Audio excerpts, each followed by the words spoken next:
All right, hello guys. Welcome along to, it's season 3 launch day of REBBL Imperium. So very, very exciting stuff. A lot of work from both myself and Thomas T gone into getting this ready for you guys today. So big thank you to him, of course, who does a lot of in fact, pretty much all of the behind the scenes work when it comes to the bot and various quality of life improvements around the place. So as always, as I say, huge thank you to him. So what we're going to do, ready to go with the new season. We've obviously got a new expansion coming, which the second half of this I'll talk you through entirely. The first part is just going to be a few updates just to confirm a couple of rule changes, a couple of process changes, a couple of maybe changes to cards and whatnot. I've got another PowerPoint for you, so happy days.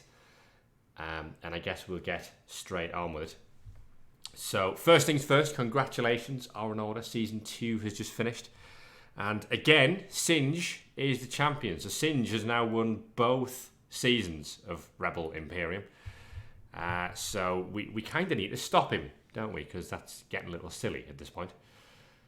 So he will, again, for this season, have his Imperium Champions unique deck upgrade, so that allows him to gain up to 5 factor, plus all of the below rewards for this season. So congratulations to him. Just to confirm that the rewards that were handed out in Season 1, they'll be removed from the collections of the coaches that got in the final and the semi-final there, because these are just like one season only rewards, unless you Singe, in which case you just get them every season, it seems. If you're getting a bit of background noise, I do apologise for that. There is a fairly hefty storm hitting the UK at the moment, and unfortunately I don't have the power to do much about that. So it just makes it sound all dramatic and everything, doesn't it? Cornite was our runner-up. He lost, I think it was 4-2 in the final to Singe. He gets the unique deck upgrade free roll, which just gives him one team reroll for free. It doesn't cost him a card in his deck, which is, of course, very useful. And he gets the rewards from the semi-finalists as well. The semi-finalists were Kanuki and Stallions McPanther, and they get the Head Start card, which says that in the inducement phase they can open an additional inducement coaching pack and inducement positional pack, which just gives them some training cards that they can add to their players, and that card will be removed from their collection after use. And of course, Cornite and Singe will also be assigned that card as well. So I'll be doing that once this video is finished recording. We'll pretty much be launching the season after I've tidied up a few odds and ends. So congratulations to those guys. A quick reminder of the basics if you're new to REBBL Imperium entirely and might be stumbling across this video. Imperium should realistically be treated as a sort of separate Blood Bowl expansion rather than a standard REBBL side league. And what I mean by that is that normally the REBBL side league, so 1 minute league, lineman league, etc., you'll sign up for that with one team. You'll play one match a week, and there'll be playoffs and whatnot, and that'll be a season of the lineman league, which will declare a winner, if that makes sense. Imperium is different in that the season lasts sort of X number of weeks. It kind of runs a bit offset to the REBBL season, so that as the playoffs start and you've got the off season, you've got a bit more time to play Imperium and all that sort of thing. But by signing up to Imperium, you're just literally registering on the website. Card collections and tournaments are available at imperium.rebel.net. And then from there, you can also sign up to tournaments. So there's 3 different types of tournaments. You can do a regular tournament, which is just 1 match a week for 3 weeks. You can do what are they called? I should know this. You've got a boot camp. That's it. A boot camp tournament, which is 1 week. So you're looking to play 3 matches at 2-minute turns in 1 week. And you've got the fast track, which is basically a weekend or basically 2 to 3 days to get those games done.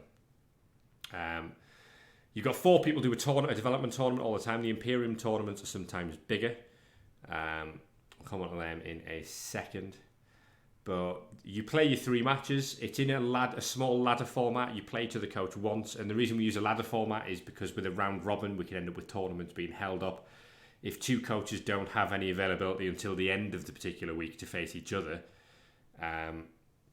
but they're scheduled to face the first game in the round one, in the first round of the round robin against each other. Then it can end up just delaying the whole tournament. So we use ladder to allow flexible scheduling in that sense. The game is played in resurrection format, so you get cards, you use the players on the cards, and those players can't die, which is nice.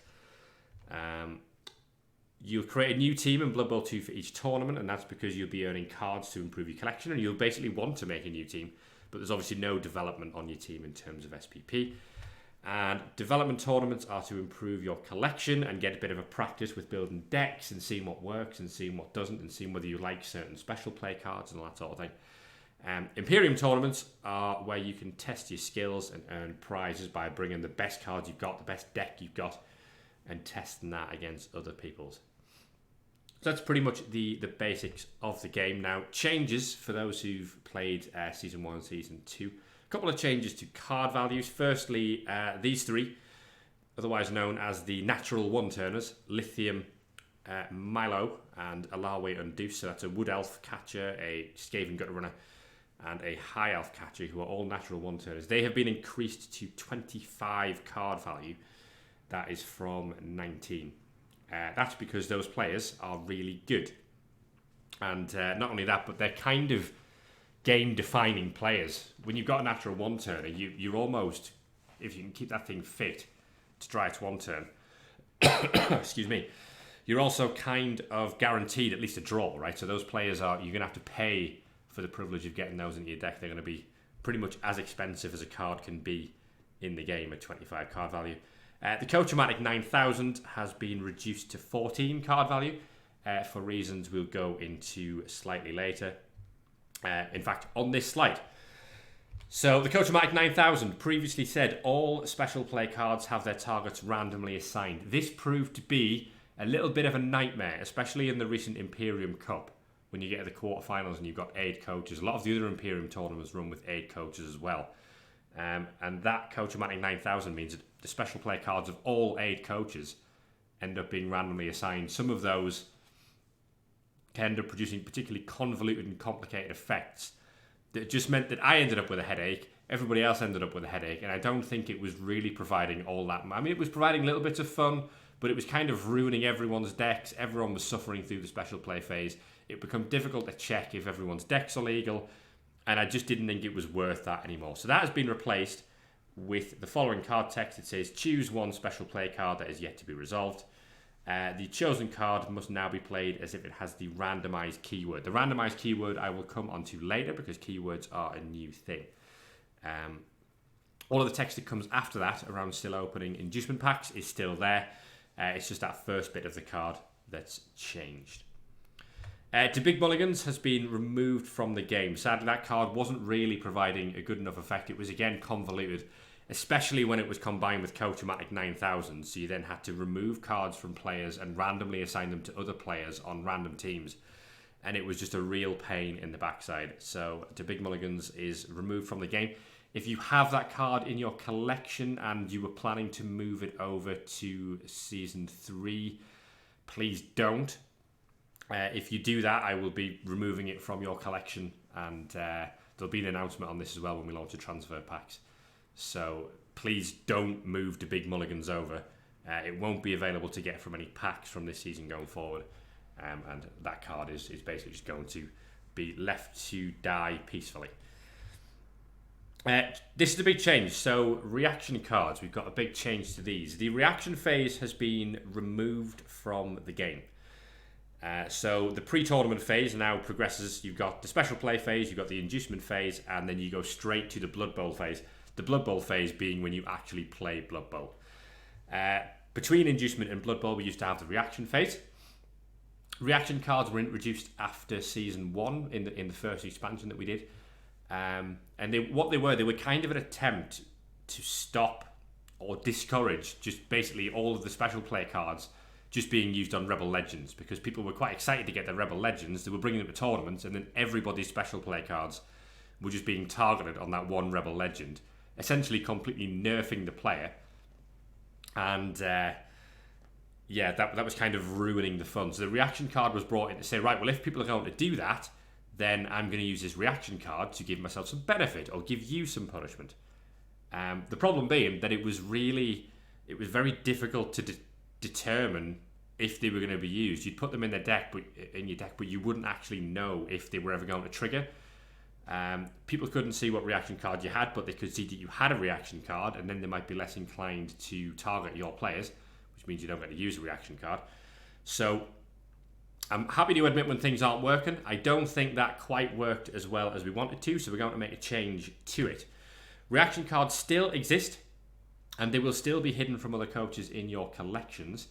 There's 5 new ones to collect as well, so the expansion brings new cards, of course, and there's 5 new reaction cards for you to find, add to your collections, and surprise people with. Reaction cards are now used in the inducement phase by paying the card value of the reaction card you wish to use. Now, the card value of every reaction card in the game has gone up by 3. The reason for that is because I was going to run a system where you basically paid 3 to induce a reaction card, and then paid the cost of the reaction card in card value to use it as an inducement. Obviously, in the inducement phase, if you're down deck value, you can use that excess deck value to buy inducements, or that spare deck value that you've got to make up to the highest in the tournament as inducements. So you can spend those excess value on little things to improve your own deck. It's like a catch-up mechanic that we've got. So reaction cards are now an option in there. And I kind of thought, well, similar to the copycat thing we got where it's like base 5 plus this. I thought, well, if I'm going to say it's base 3 plus the cost of the card, is it not more simple to just increase the cost of the cards by 3 and then just say that you pay the cost of the card? Just to save confusion and whatnot. I just think that it's just way simpler to do it this way. So all you have to do now, if you want to induce your reaction card, so for example, one of the common reaction cards says denied, and denied literally just lets you cancel the effect of any special play card that was played. You just pay the card value of denied, which you'll know because it will be in your collection and it will tell you in there what the card value is. So you just pay that, inform everyone else what the card value is, and that's how much you're paying, and then you can induce that reaction card and say, right, I'm using that reaction card to do this. There you go, simple as that. That does mean that the coach with the highest deck value will not be able to use any reaction cards, but that's kind of the point. Reaction cards are a bit of a catch-up mechanic, right? So if you've got the highest deck value, it tends to mean you've got the best team more often than not. So reaction cards, you won't be able to use any of them because, of course, you won't have any inducement points to spend. Okay, so more changes. Here we go. Keywords. So I have added 6 keywords to the game, which means a lot of the card text of special play cards have changed. And this is to help with confusion between the interactions of lots of special play cards. The more special play cards that we add, this is how card games like this tend to work. The more that 2 specific ones will interact with each other in a really weird way. So in a lot of cases, we want to simplify that process by adding keywords that say, right, if that keyword is on the card, this happens in every single scenario. I'm going to go through what all the keywords are now. Not all the cards have a keyword. If there's no keyword there, then you can assume that you just resolve the effect of the card as it's printed. The description of each keyword will be available in the rules document. If you see the Check the Rules channel in the Imperium Discord, you'll be able to find that rules document, and there'll be a section in there on the keywords and what they do. So we might as well go through the 6 of these now. The most prominent of which, really, or the most important, I guess, is target. This was the inspiration for introducing these keywords.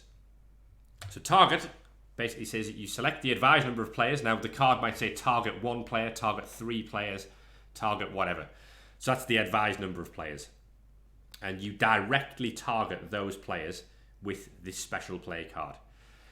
Now, the target is important because they can trigger reaction cards. So any player affected by an opponent's target card may trigger reaction cards. So all the reaction cards say, or the majority of the reaction cards certainly say, if one of my players is targeted, if one of my players of level 3 or above is targeted, Well, that's what this now means. If the card has target on it and one of your players is hit with a card that says target on it, that allows you the option to trigger a reaction card. You can't do a reaction card through inducements if you haven't been hit with one of these target keywords. Examples of target keywords: Bargain Boozers, Discount Armor Emporium. The classic special play card. It's a bit of a staple, this one, isn't it? It says target 3 players from different teams and apply an armor bust to each of the 3 targeted players. So that target keyword will be in bold. That's how you know it's target, and that's what that's doing. Another example is Headache. Target 1 player, target a player in the tournament to receive a serious concussion injury. So that's basically what that is. Target means you are selecting a specific player, which is different to some other cards. So for example, there are some cards in the game that say all Chaos Warriors gain this. And there was a lot of... Does that mean that player's been targeted? Does that mean that player's not been targeted? Well, now we know it's only if it specifically says target, like this. So that's the target keyword. Hopefully that'll clean up a lot of the issues there. Payout is the next one. So Payout, this card affects your tournament payout, and the keyword advises the tournament admin to ensure you're paid correctly. So this one, it doesn't really affect what you're doing all that much. This is mainly for the tournament admin's benefit. Examples of this are Cash Incorporated and Fruity Kisses machines. So the Cash Incorporated card, again, a bit of a staple one. That's the one that gives you extra gold for every injury that you cause and every kill that you cause in the tournament. So you get 2 extra gold for every casualty you inflict and 5 extra gold for every kill. That payout keyword is now on the card.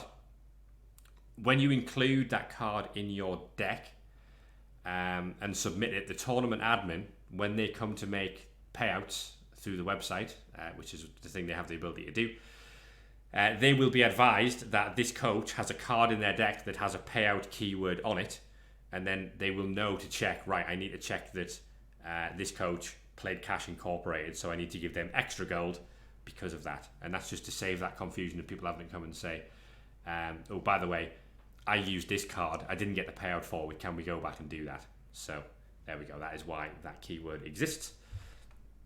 The next one is Randomize. This was alluded to before with the Coach-O-Matic 9000, and it very much covers that section of cards in the special play area. Simply says the effects of this special play card are entirely randomized based on dice rolls. So the examples would be all the Coach-O-Matics, so that's open training packs and randomly assign the skills that you get from those training packs. The Coach-O-Matic, of course, says that you choose a special play card and you treat that as if it had the randomized keyword, which would again state that the effects of this special play card are entirely randomized based on dice rolls. Now, of course, some special play cards, it would be completely useless to give the randomized keyword, because if you did that, it still wouldn't do anything. So again, that all Chaos Warriors gain this, be pointless giving that randomized, because if it just says all Chaos Warriors gain Mighty Blow, well, you can't randomize that, just all the Chaos Warriors are getting the Mighty Blow. So you need to still decide where you would want to put that randomized. The other example, of course, is the Stadium-O-Matic card, which is randomized stadium enhancements. Excuse me again. So yeah, that's the randomized keyword. Again, it just applies to pretty much that subsection of the special play cards, but the randomized keyword is there just to make life easier and so that you know it's one of those cards where you're going to need to roll some dice.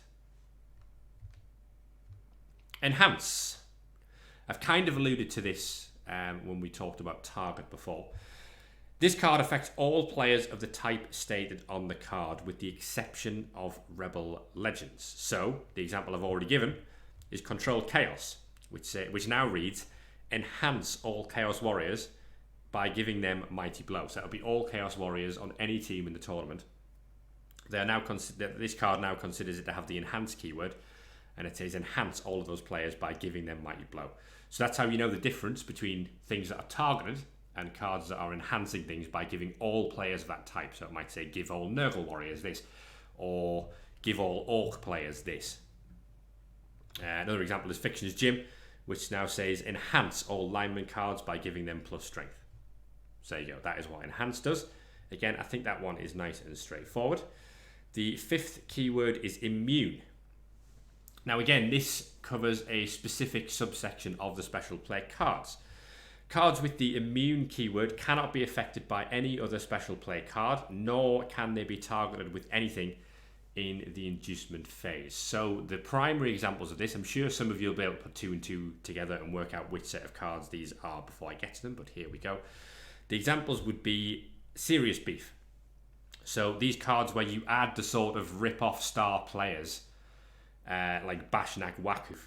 He then gains the immune trait at the end of this, which means you can't give him any other skills, you can't use any other special play cards on him, you can't target him with anything in the adjustment phase. So if you roll a Coach-O-Matic in the adjustment phase and you're assigning random skills, any player with immune can't be given anything via Coach-O-Matic.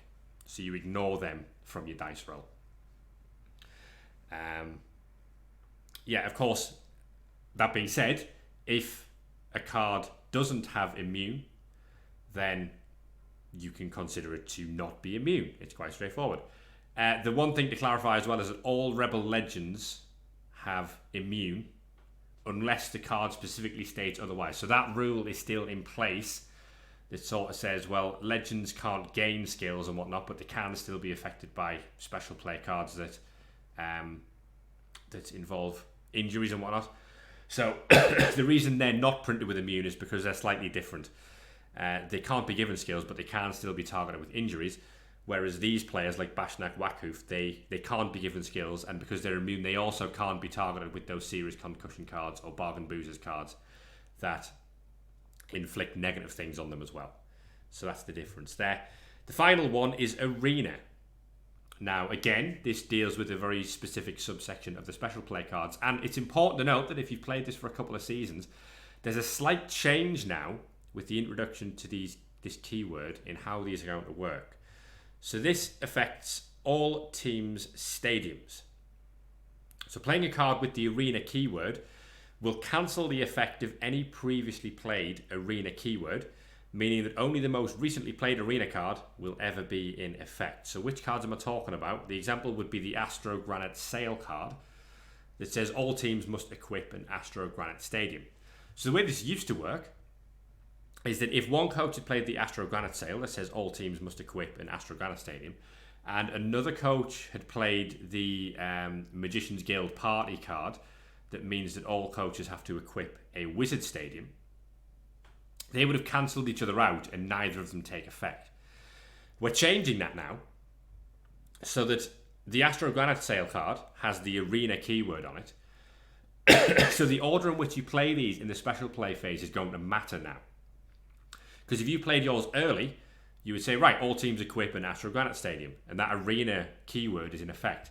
If somebody else then plays the Magician's Guild one later on, that would cancel the Arena effect from your Astro Granite Sail, and everyone would now have to equip a Magician's Guild Festive Party. So it's a slight buff to those cards in the sense that rather than all of them being cancelled, at least one will get to be played, and you can kind of work the way you're ordering your special play cards to try and make sure that yours has got the best chance of being the last Arena keyword to be played, and therefore it gets to come into effect. So it's not a massive buff, but it's a slight buff to those cards.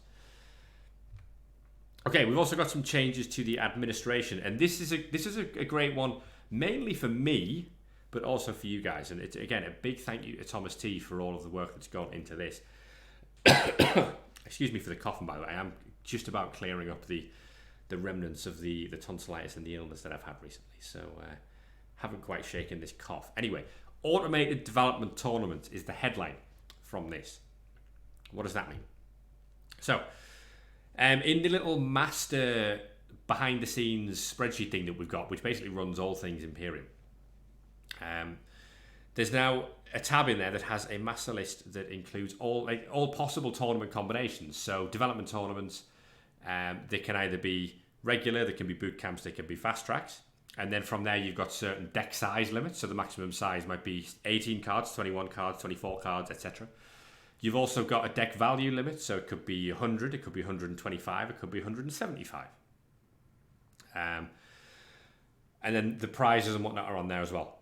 I can generate various combinations of these and then set the bot to have those active or inactive. If it's active, there will always be one type of that particular combination available in the cycle. Of course, you've got the region bias as well, so REL, Big O, and G-Man. So as long as it's set to active, once a tournament fills up, so say, for example, we've got an REL boot camp with a deck size limit of 20 cards, a deck value limit of 100 value, and there you go. So that would be a tournament. That fills up to 4 and gets started. The bot then generates a new tournament with the same parameters. So what you'll see in the list is, rather than me have to go in sort of twice a week and generate a whole bunch of new tournaments, the bot just says, right, that's full. There aren't any of them currently active, so I can now create a new one that is an REL bootcamp with a deck size limit of 20 cards and a deck value limit of 100 cards, and the same tournament exists again, and then more people can join that tournament, which I think should be good. And then if I decide there's enough of them, I can turn that one off and say, right, maybe generate some different types of tournaments, so we get a bit of variety in there. Once the tournament fills, it will be started at the beginning of the next hour. So if the fourth coach to signs up at 22:11 in the morning, on the hour, every hour, the bot checks to see if there's any full tournaments. So 20 minutes after that coach signs up, the bot will start the tournament. I don't have to go in and start the tournament anymore, which is, again, magnificent for me. All of the tournament admins are listed. One of them will be randomly assigned, and they've also, because Thomas is just a genius, they've also got like a maximum limit on the number of tournaments that they'll ever be assigned. So a maximum load that they've said they're willing to handle. So some might be willing to do 1 tournament at a time. Some might be willing to do 3 tournaments at a time. They've also got region bias that says they'll only be assigned REL tournaments and that sort of thing. Discord rooms. There's a list of all the currently active Discord rooms. When a tournament closes, that Discord room would consider to be available again. You'd be randomly assigned a Discord room. The tournament sponsor will also be randomly assigned, as it always has been. And the Conclave activity, which is, of course, new and will be explained shortly, that will all be generated by the bot. And off it goes. This will kind of just run itself, hopefully, at this point, assuming it all works, which I'm confident it will. Once the tournament has started, you get a ping in the Discord room as normal, and that's a point, as normal, that you should begin submitting your deck. And from there, it all just works as it previously did. One more new addition, the Imperium Market. Exciting stuff. Of course, the REBBL Market in the main league was killed off. So this is an attempt to sort of revive that in Imperium. So what is the Imperium Market? Okay, so this is a new addition to the game that is a separate entity to the custom star players available in the inducement phase. So of course, if you're miles behind on deck value, we've got some custom built star players. Because Blood Bowl 2 doesn't let you build your own, it doesn't let you take the actual star players like Griff Oberwald or Eldril Sidewinder in mixed teams. What we did is built our own. So we have our own custom star players that you could pick for a certain amount of deck value. The players in the market are separate. You can't induce them from that list. The Imperium Market has 2 sections, Blessed and Cursed, which ties into the Conclave theme. And they're all players who've previously played in REBBL. Right, so the motivation for this is legends. Obviously, some of our REBBL legends that you can get from packs are, I'll put this politely, less good than the others. So, for example, Terry Tennant was a legend player. He's not the best legend to get. Now, we've modified some of the values that legends are harder to get from packs this season because we figured they were coming out a bit too regularly. So when you get a legend, it kind of sucks if you get one of the crappy ones because you should be excited to get a legend and then you get one you go, oh, I don't really want to use that necessarily.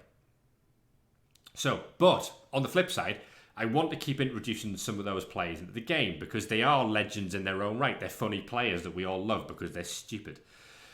So this is a way of doing that. That means that you aren't going to be maybe clogging up your collections with those players that you don't want. The legends, for want of a better term, the crappy legends who are already in there, like Terry Tennant, like Warecaster Zombie that has Frenzy and all sorts of nonsense, they are still in there. So those legends are what I'm going to basically class as legacy legends. they're not going to be removed from being Rebel Legend cards. But we'll not be adding many more cards like that, maybe like one per expansion. And if they are added, kind of wacky cards, they'll be added with a specific purpose. It might not be an obvious purpose, but there'll be a reason that they've been put in as a legend card as opposed to being a market thing. Now, the wacky players will end up in this market instead. As I said, you can't induce these players. The market can only be accessed through very specific circumstances, which I'm not going to reveal. I'm going to leave it to you to find out. But it'll be obvious when you can go to the Imperium Market, is what I'll say. But through the inducement phase, you can't go. You can't go in the inducement phase and just help yourself to play up in the market. You only get there through very specific circumstances. You also cannot permanently buy or sell any player to the market. So a lot of the players in the Blessed section will be players who aren't in the game as legends, but are still quite good. So what they'll feature is a lot of sort of level 3 or 4 players who are pretty good players, but they're probably not good enough to be classed as legends, but they're still really good additions to your team. So, for example, you might find a block guard stand firm Black Orc in there, who's, they're kind of a dime a dozen because that's how you build a Black Orc. So they're not legends per se, but they're still really nice players to be able to go and get and add to your team. So that'll be the sort of player you can get from the Blessed section of the market, but you can't buy that and permanently add it to your collection yet. It's a potential feature that we're exploring for Season 4, and this is the absolute key point of this, it's not guaranteed that we're going to add that in Season 4 or beyond. We need to test things and see if it would work. And it's been suggested before that people might like to sell players that they've built to a market to allow other people to buy those players in the inducement phase. We're not ready for it yet. We want to test whether it's viable and whether it might work. But it's out there now that it's something that I'm considering and something that I'm working on in the background to see how we would do it, whether we can do it, whether I want to do it, and all that sort of thing. There you go. That's the Imperium Market, and good luck finding the way. Treat it like a black market. You can't just waltz up. It's not like walking into a supermarket. It's a bit trickier to get there. Maybe these guys can help.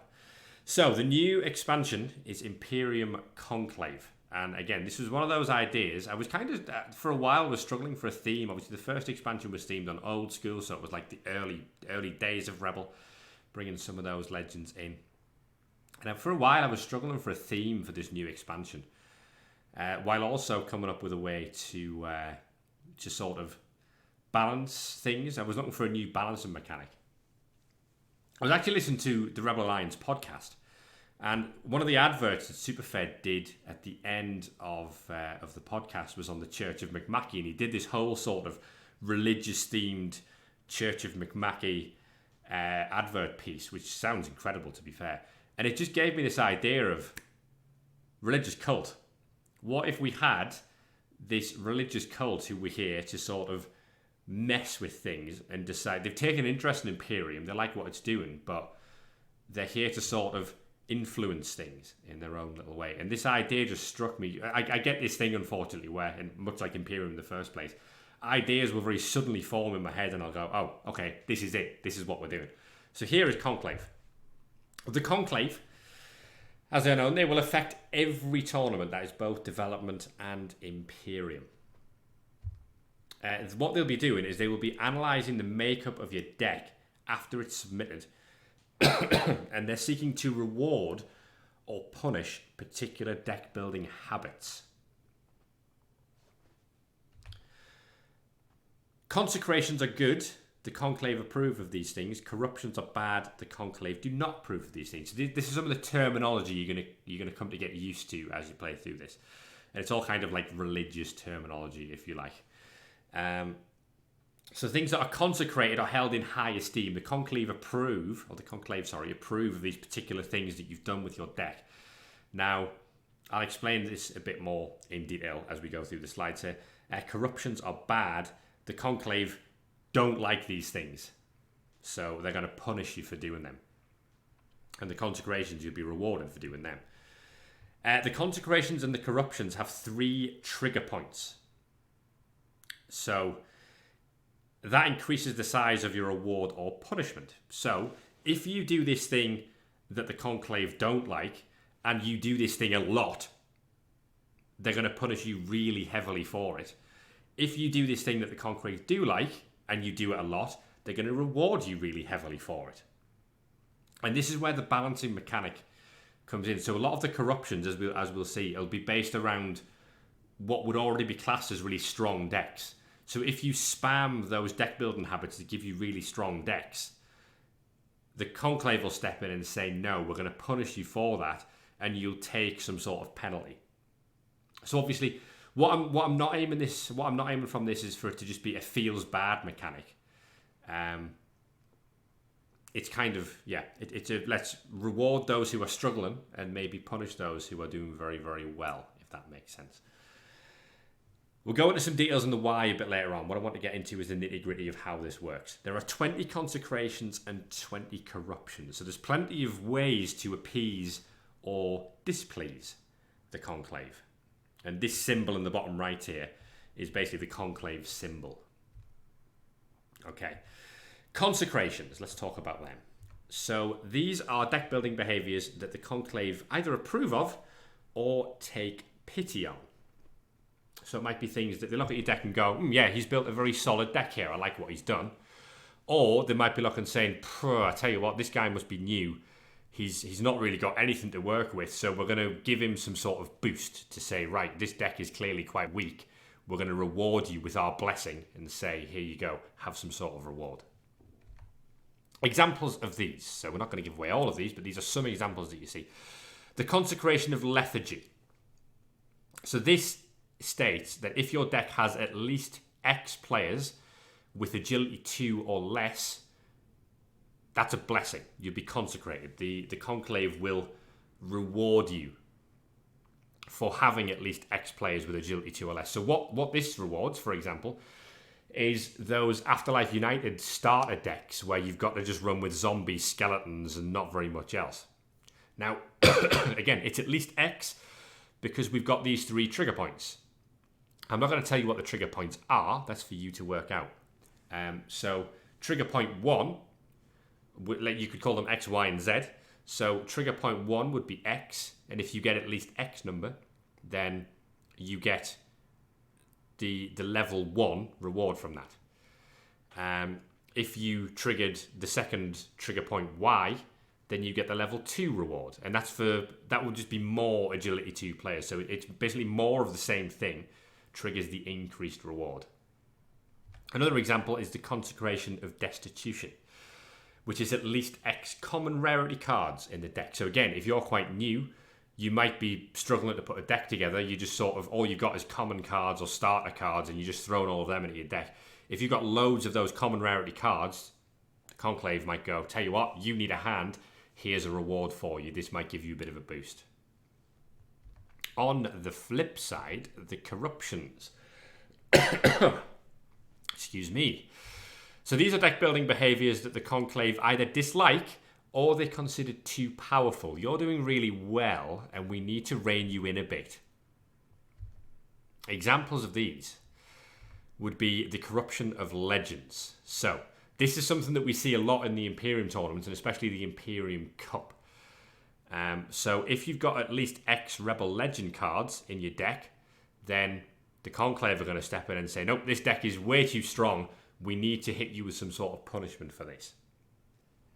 Similarly, the corruption of affluence is at least X epic rarity cards in the deck. Now, that's not just players. That could be special play cards. It could be staff cards. Anything. It could be training cards as well. Anything that's of epic rarity. You could be looking at and saying, oh no, the Conclave are going to step in and say, this is too much. And again, the reason for this is trying to, when you think of a Blood Bowl team, you've kind of got, the rule of 5 of the things. You might have 5 good players, and then you're padding that out with linemen or some weaker players. What we see a lot in Imperium is just 16 amazing players. So you've got 11 amazing players on the pitch, you've got 5 amazing players on the bench, and you end up with these ludicrous team values and whatnot, which is fine. That's all part of the fun.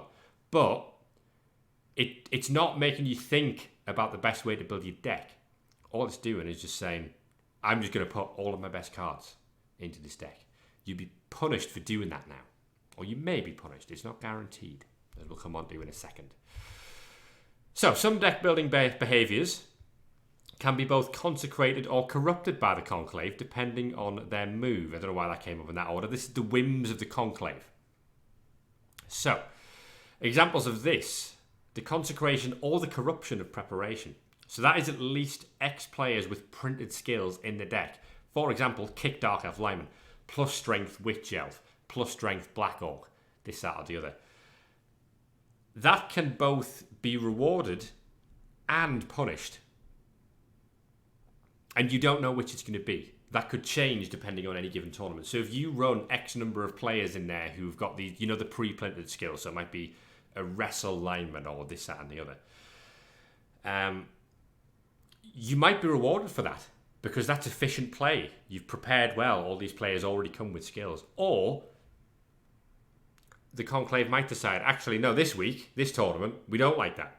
We're gonna punish you for being overly prepared. We wanted you to be a bit more ad hoc. And that's basically a coin flip. I'll come into how this works exactly in a second, but it'll be based on a coin flip. You've also got the consecration or the corruption of chaos, which is to do with special play cards. It's chaos in the sense of mad stuff happening. So again, if you've got at least this number of special play cards in the deck, you might be rewarded for that. You may also be punished for that, and you don't know which it's going to be. So there's a gambling element in there.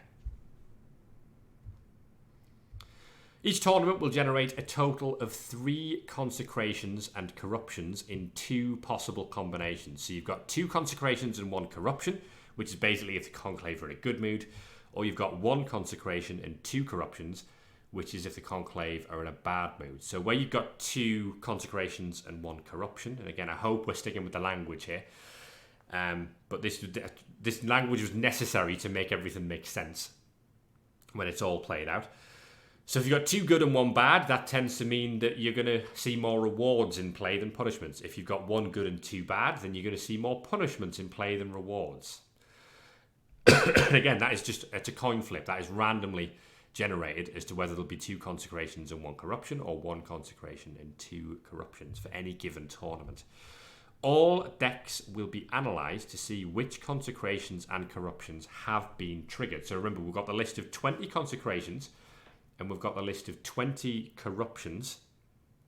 And then what the bot does is it analyzes all of the submitted decks. It basically produces a list for itself of which consecrations and corruptions have been triggered, and then it randomly picks 3 of them.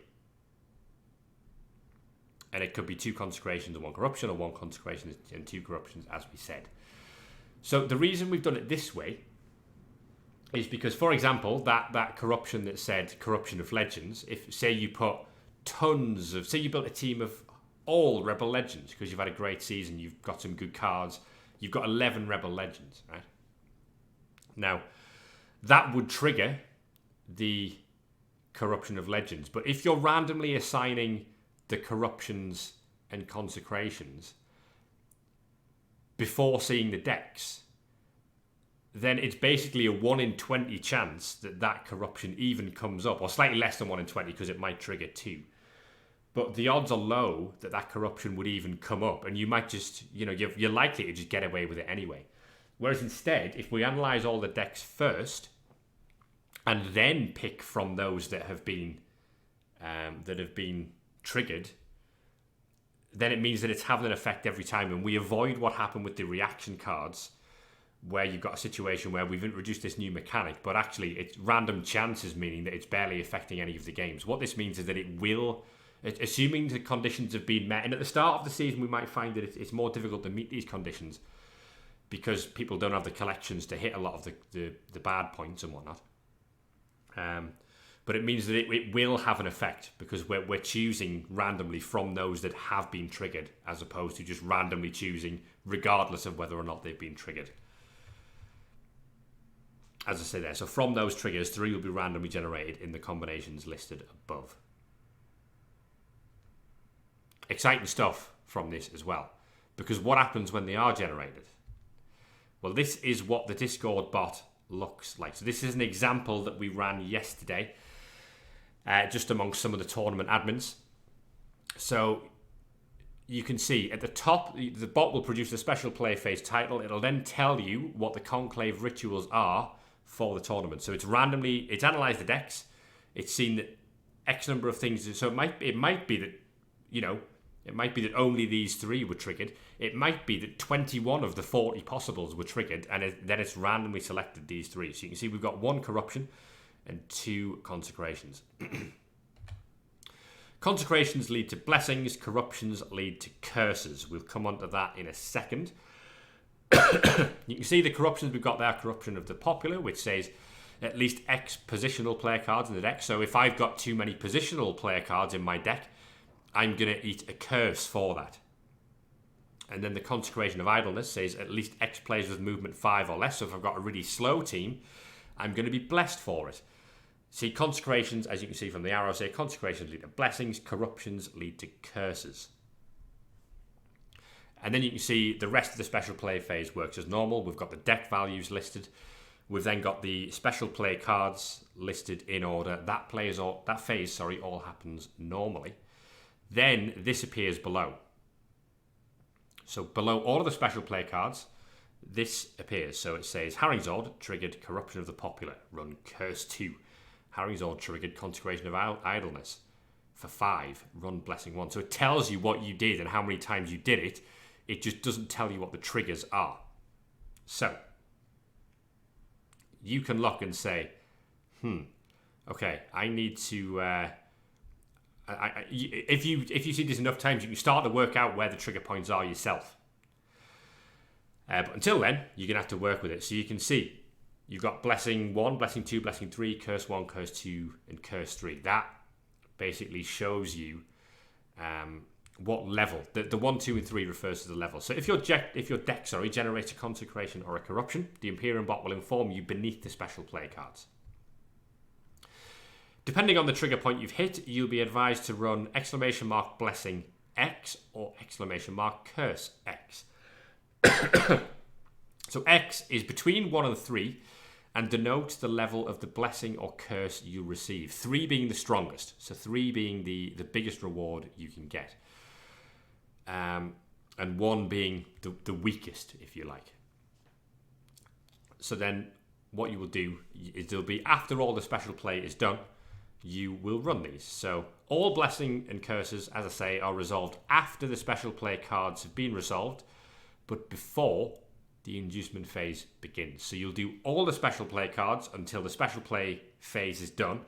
Then, as a sort of addition to the special play phase, you'll run all the blessings and curses. You'll generate all them and resolve their effects. They're not classed as special play cards though, which is really important. So they are generated in the special play phase, but they're not classed as special play cards.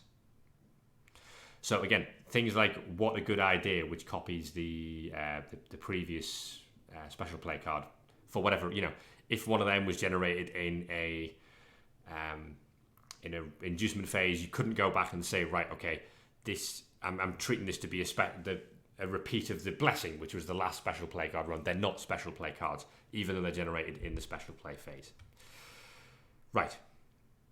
We can see some examples, and this is the really exciting bit, because when you generate these blessings... Oh, I forgot I had a bullet point. Rebel Legends can be affected by curses only. They can be affected by curses. They can't be affected by blessings. There you go. Card art. So, you generate a blessing. This appears in the Discord. And you can see, for blessings... offer 2 options you may choose. And by may choose, you must choose. You don't get to take both. So you can see the examples of the blessings we've got here. The Blessing of Healing. This is the level 1 Blessing of Healing. The level 2 and the level 3 Blessing of Healing would also be called Blessing of Healing.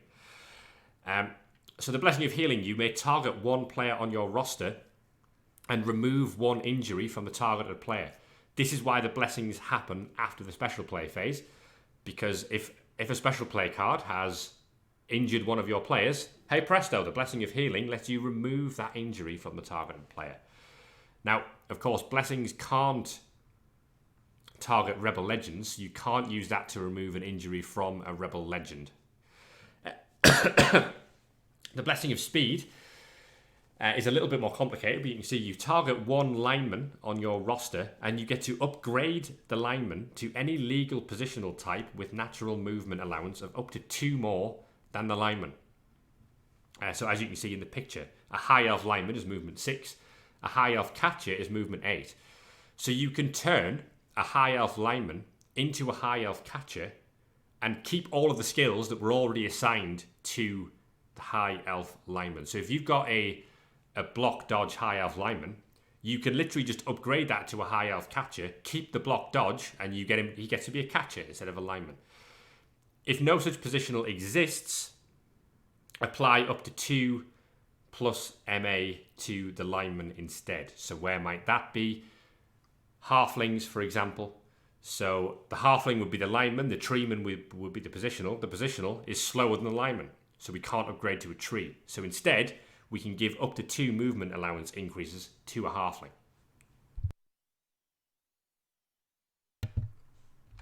The card text of some blessings allows you to re-roll the blessing. If you do so, you do not get a choice after the reroll. So one of these blessings might say, if you're unable to do this, you may re-roll the blessing. If you re-roll, you don't get to choose between 2 more. You must apply the left blessing. So in this example, the Blessing of Healing is the left blessing. So you would have to take that one. And if you can't do it, that's just unlucky. The only way you get lucky is if the left one said you can re-roll again, in which case you may take the left blessing again. But you don't get a choice after you re-roll. So there's a bit of a gamble mechanic in there. The fact that some of them allow you to re-roll but you get a choice means that you're taking the re-roll, but you don't get to choose between 2 on the re-roll. So you're gambling slightly. Blessings follow the same keyword rules. So you can see that the Blessing of Healing allows you to target one player on your roster. Some of these blessings might allow you to target players on other rosters, in which case that coach would be able to trigger a reaction card. Remember that you can't trigger a reaction card from targeting your own player, but if somebody else was to use a blessing to target one of your players, that would allow you to trigger a reaction card based on those rules with the target keyword. If you are able to apply neither blessing, and as you can see here, none of them give you the option to reroll, then you are just out of luck. So again, with that halfling example, this one would be fine. But if you weren't able to apply either blessing, and there was no option to reroll, then unfortunately, you've just been unlucky, you're out of luck, and you're just going to have to live with that. That is just one of those things that happens with randomly generated stuff like this sometimes. On the flip side, generate a curse. So here you can see Curse of the Ball. Curses offer only one option. You don't get to choose between the curses. And the reason for that is because some of these curses are pretty bad. And given the choice of 2, there would be some of them that you would just never pick. So curses offer one option only. Remember that Rebel Legends can be affected by curses. This curse, the Curse of the Ball, says target a player on your roster with the Sure Hand skill. Apply a negative agility injury to the player. So generally speaking, the player with the Sure Hand skill is going to be your ball carrier. Well, that player is now going to have a negative agility injury to the player. It also says if none of your players have Sure Hands, each opponent may add a strip ball training card to one player in their roster. So if you don't have Sure Hands, what's a problem for you? Strip ball. So you still eat the curse because now suddenly all of your opponents have strip ball, and that's going to be a problem for you because of course none of your players have Sure Hands. If you're not able to apply the curse, you're in luck. So that's the opposite of being out of luck on a blessing. If you're not able to apply the curse for whatever reason, you're in luck. But again, some of the curses will force a reroll if you can't do it. And if it forces a reroll, then you must do the reroll. The only case where you get away with it, if it doesn't specifically say you have to reroll and you're not able to do it, is when you would get away with it and be lucky. Again, curses follow the same keyword rules. So you are targeting some, let you target players on your rosters and other rosters, for example. So again, in some cases, that would allow reaction cards to be induced. So there's some examples of blessings and curses for you. Remember that consecrations lead to blessings and corruptions lead to curses. That's the key thing to remember. Okay, why? Why are we doing this? Why are we introducing all of this potentially complicated, convoluted stuff to the game? Well, remember, in its essence, Imperium it's basically a deck building game for Blood Bowl. Now, deck building games, if you think of examples, Magic the Gathering is a famous one. If you think about online, Hearthstone, there's Legends of Runeterra, which is the new League of Legends deck building game. All those fairly famous deck building games, they usually employ some sort of mana system or some sort of mechanic that prevent players from just throwing all of their strongest cards together to form a deck. So the example I know best, because the only one of the three that I listed there that I played was Hearthstone. So that's got a mana system where you've got 1 cost cards, 2 cost cards, 3 cost cards, and you gain 1 mana per turn. So if my deck is full of 8 mana cost cards, I'm only gonna draw 8 mana cost cards, and I can't play any of them until turn 8, by which point I'm going to be dead. So the way to construct a good deck is to use some of the good weaker cards to complement your deck until you get the option to get to the big cards, and then those big cards are basically your win condition. Imperium and Blood Bowl don't really present me with a suitable option to replicate this. So the equivalent would be, if you think about your REBBL Legend, if you've got the natural 1-turner, that natural 1-turner is kind of your win condition, right? Now, in theory, if this was a deck building game, if you translate out onto something like Hearthstone, a player like Lithium would maybe be a 9 cost card, and you would want to build up to being able to play Lithium to help you win by playing lots of weaker cards that kind of keep you in the game and maybe help you generate an advantage, and then you use that game-winning card to win, right? Whereas what we kind of see in Imperium is that there's no real negative to just filling your deck with really good cards. So just filling it with 11 Legends, or filling it, especially in the Imperium tournaments where there's no inducements either. So there's no reason to take a lineman over like an epic rarity Wrestle Witch Elf that you can just leave on the bench, because if things get injured, you can bring on another amazing player. I'm kind of wanting to try and encourage a system that gets us away from that, because the way you should be building a Blood Bowl team is 3 linemen on the LOS. That's what a lineman does.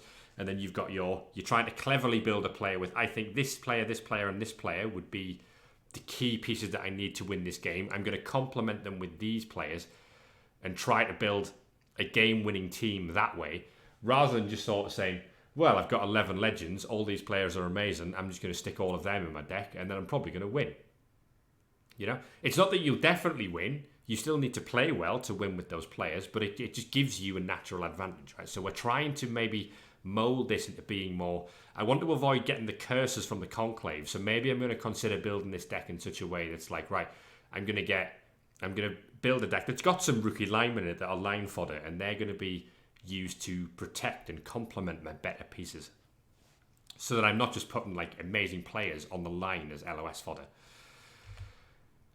On the flip side, I've never been keen to fix issues in the game by just removing fun. So one solution to this is to just say every deck is limited to a maximum of 1 REBBL Legend.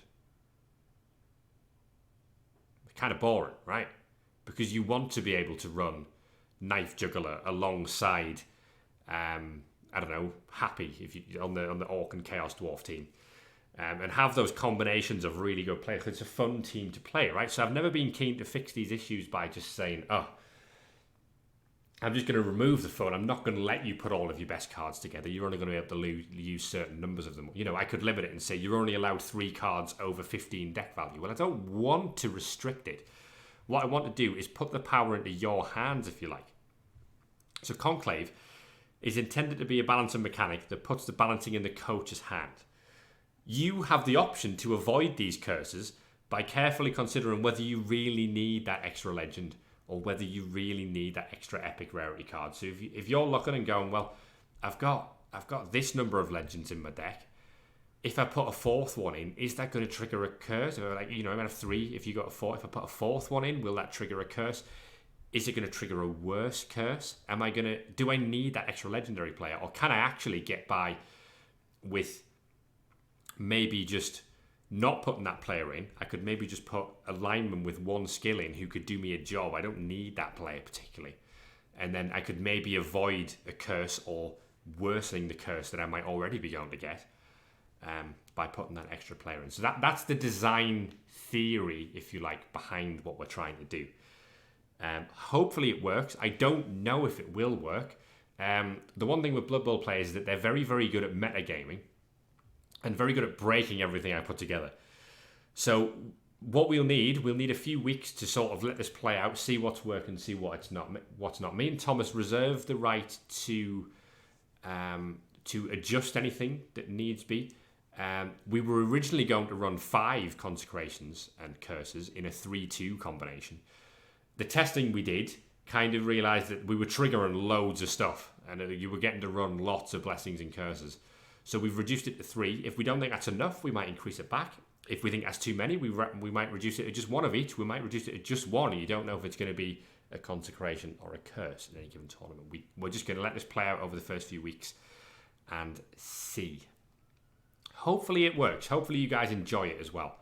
We're just bringing something new and spicing the format up a little bit. Okay, exciting news. Season 3 begins today, and we are opening Season 3 with 2 identical Imperium tournaments available for sign-up straight away. So this is the first time we've done this. Normally we allow a couple of weeks into the new season before we introduce the first round of Imperium tournaments. We are diving straight in this season with 2 identical Imperium tournaments, and it's in the style of the Bloodweiser Brawl, the Trolliver tournament, where there's 8 of you and you have to play 7 games. You play against each other coach once. What's the name of it? Assassin's Greed. I'm always one for a pun. So, the description for the Assassin's Greed tournament: you hire 2 ready-made assassins from a list of 10 REBBL Imperium assassins. Now, you're hiring them to lead your team to victory against 7 opponents, each looking to inflict their own rightful judgment. With a multitude of ways for assassins to earn points, choosing the best combination will be the key to victory. Just be careful not to push your luck too much. So, when it comes to building your deck for this tournament, you'll enter a standard deck, and the reason we've done this at the start of the season is because this is the point where your collections will be at their weakest, and therefore the assassins will be at the most prominent. Each assassin, there's 10 of them to choose from, and they're all level 5. So they've all got 4 additional skills. And these are all based on other video game assassins. So some of the assassins from the Assassin's Creed series are there. Some of them, I think there's a couple from the sort of World of Warcraft lore. One from Overwatch. Other games that you might recognize some of these from various games, various other lore or worlds. I've just basically nicked them from there and applied them to Blood Bowl. So they've each got a different combination of 4 skills, and you get to choose 2. You can hire any combination of the 2, and they'll be available to add to your deck as extra cards in the same way as you can add. You add the inducement players to your deck, so you would just go into extra cards, type in the name of the player, add it to your deck as an extra card. Now, the way the assassins score points, it's all explained fully in the Imperium Tournament Almanac. The full rule set with prizes is available in the Imperium Tournament Almanac, so you can see the point scoring system there. It's based on, for those who played in the Bloodweiser Brawl, it's based on that. So, but it's restricted to the assassins. So if your assassin scores a touchdown, you get X number of points for that. Some of the assassins have got skill sets that benefit them in scoring touchdowns, makes it easier for them to score. Others are other ways of scoring are casualties inflicted, KOs inflicted, or kills inflicted, all that sort of thing. And the fun part is it's doubled if you manage it with a stab. So if you manage to stab something and injure it, you get the casualty points doubled for doing it with a stab. And then obviously I'll need a screenshot to prove that you did it with the stab. The way we're going to track this, Blood Bowl 2, you might notice, has, when you go the dice roll breakdown for any given match, you can get individual dice roll breakdowns for every player in the game. So as long as you name the player correctly, I can go in and say, right, this player achieved these things, and that's how I'm going to be working out where the dice rolls have come from, for some of them anyway. But so there's a bunch of ways for the assassins to score points. Obviously, you score points if your team wins the game as well. So some of the assassins, you might decide, well, actually, I've got more chance of winning the game if I pick this assassin that's got like plus agility, wrestle, tackle, leap, and all that sort of thing. So that's a really good way of getting the ball back. And then I can score lots of assassins. While that assassin might not score me lots of points directly, it's really going to help me win the game. So there's a bunch of ways, there's a bunch of combinations, and I think I've designed them, hopefully, in such a way that there's no one particular combination that's best. Because the other thing to remember is if your assassin gets removed, you lose points. So injured or dead assassins cost you points. So you don't want to go in whole hog and get them removed because you get cost points for that. So there you go. That is Assassin's Creed. That will be available for sign up today. And there'll be 2 tournaments of 8. If we get mass demand for it, I'll open a 3rd one as well. So the last thing to say is a thank you for playing. Season 3 is now open by the time you've seen this video. If you've played previously, log in to the Imperium website ASAP. Normally, Thomas gives you about 2 to 3 weeks to do that, to claim your transfer pack. Move 5 cards from your old collection over to Season 3. Remember the increased card value on some of these cards as well. Sign up for development tournaments and the Imperium tournaments straight away. You can sign up to whatever you feel you can handle. Lots of new cards for you to try and find. Obviously, all the old cards are still here as well. We've not got. I think we've got about, it's between 20 and 25 new special play cards. And obviously, the idea is we don't want to introduce hundreds so that the game's entirely different. But you introduce some, and they do new things, but also they interact with some of the old special cards in interesting ways as well. So they're just there to complement the special play phase and make things a bit more interesting. So that's it. That's all I've got for you. So yeah, Season 3 is open today. Hope you guys enjoy playing. We're going to be doing a bit of work in the background. I'll need some time to update the rules document. I'll need some time to update the special play almanac with all the new special play cards. That won't all be done today, but it will be done as soon as I possibly can.